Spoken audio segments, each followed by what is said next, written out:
కాటుక కనులు విప్పారకపోతే ఈ భూమికి తెలవారదుగా, నీ గాజుల చేయి కదలాడకపోతే ఏ మనుగడ కొనసాగదుగా.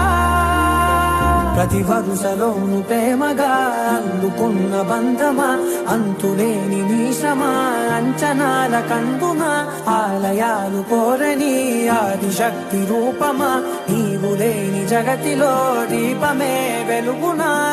నీదగులాలనలో ప్రియమగు పాలనలో ప్రతి ఒక్క మగవాడు పసివాడేగా. ఎందరి పెదవులలో ఏ చిరునవ్వున్నా ఆ సిరి మెరుపులకు మూలం నువ్వేగా.